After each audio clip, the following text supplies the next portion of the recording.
2026 में एक शख्स पर कितना सदका फित्र अदा करना वाजिब है?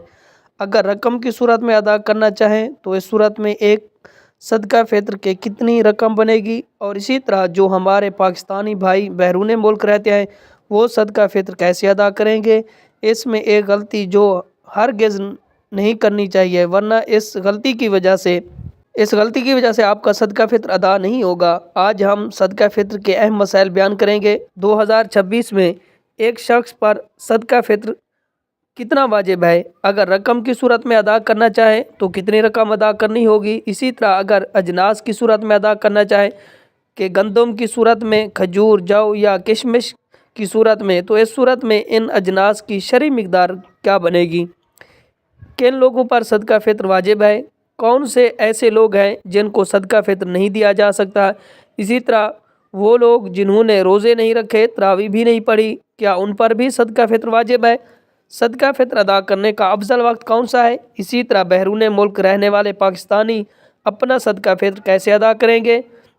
तो ये वो अहम तरीन सदका फित्र के हवाले से सवालात हैं। अगर आप ये वीडियो मुकम्मल देखेंगे तो इंशाअल्लाह सदका फित्र के हवाले से आपके जहन में कोई सवाल बाकी नहीं रहेगा। सबसे पहले सदका फित्र की अहमियत जान लें कि नबी करीम रऊफ़ुर रहीम सल्लल्लाहु अलैहि वसल्लम ने फरमाया कि जो लोग सदका फित्र अदा नहीं करते तो उनके रोज़े ज़मीन और आसमान के दरमियान लटके रहते हैं, यानी दर्जा कबूलियत हासिल नहीं कर पाते जब तक कि सदका फित्र अदा ना किया जाए।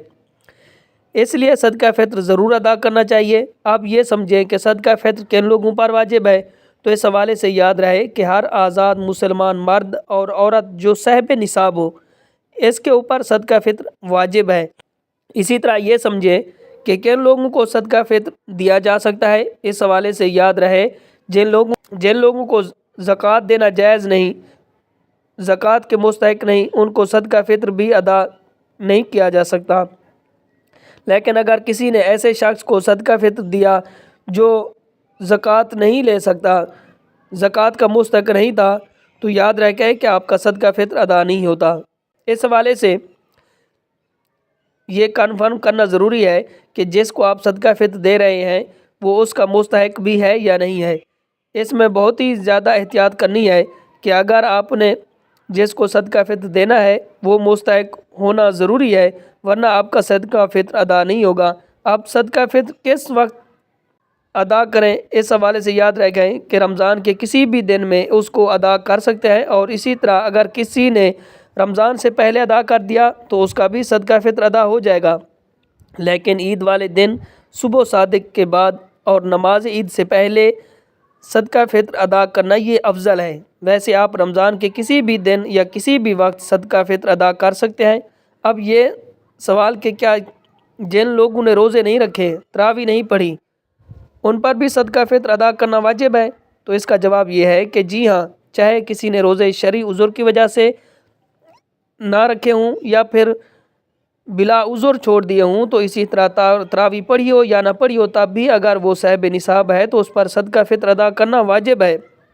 अब ये समझें कि सदका फित्र की शरई मिकदार क्या है। अजनास के एतबार से इस हवाले से याद रहे कि अगर गंदम या उसका आटा देना चाहें तो उसकी मिकदार निफ़ सा है, जो तकरीबन 1 किलो 920 ग्राम बनती है, यानी एहतियात के मुताबिक 2 किलोग्राम कहा गया है, 2 किलो कहा गया है।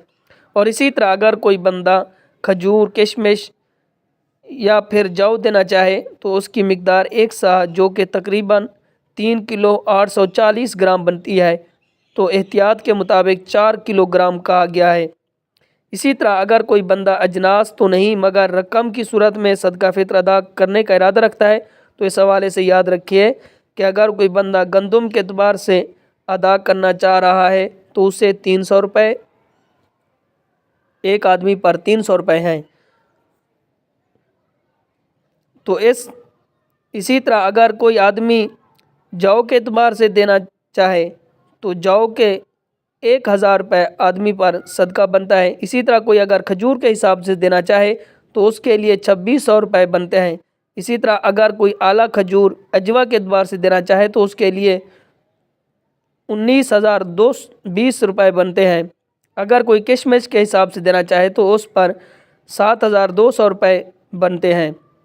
تو صاحب استطاعت کہ جو امیر آدمی ہے تو وہ اپنی استطاعت کے مطابق صدقہ فطر زیادہ ادا کریں، کیونکہ اللہ نے فرمایا کہ اللہ کی راہ میں جتنی زیادہ خلوص نیت کے ساتھ خرچ کریں گے اتنی ہی زیادہ مال میں اللہ برکت پیدا فرما دے گا۔ یہ تو تھا پاکستان میں رہنے والے افراد کس طرح اپنا صدقہ فطر ادا کریں گے۔ اسی طرح ہمارے وہ بہن بھائی جو بیرون ملک رہتے ہیں اور صدقہ فطر پاکستان بھیجنا چاہتے ہیں تو اپنا صدقہ فطر پاکستان میں اپنے فقراء رشتہ داروں کو بھیج سکتے ہیں، لیکن ایک بات کا خاص خیال رکھنا ضروری ہے، وہ یہ ہے کہ صدقہ فطر وہ جس ملک میں رہ رہے ہیں اس ملک کی جنسی اعتبار سے جو قیمت بن رہی ہے اس کے مطابق ادا کریں گے، یعنی امریکہ میں، کینیڈا میں، آسٹریلیا میں یا پھر برطانیہ میں وہاں پر گندم کا، کھجور کا یا پھر اسی طرح کشمش کا جو ریٹ ہے اس ریٹ کے اعتبار سے ان کی مقدار کو دیکھ کر وہ اپنا صدقہ فطر ادا کریں گے، یعنی جس ملک میں وہ رہ رہے ہیں وہاں پر 2 کلو آٹے کی قیمت کیا بن رہی ہے، 4 کلو کھجور کی قیمت کیا بن رہی ہے، تو اس کی قیمت کے مطابق وہ پیسے بھیجیں گے۔ تو اسی طرح پاکستان میں کسی مستحق کو بھیج سکتے ہیں، تب آپ کا صدقہ فطر صحیح ادا ہو جائے گا۔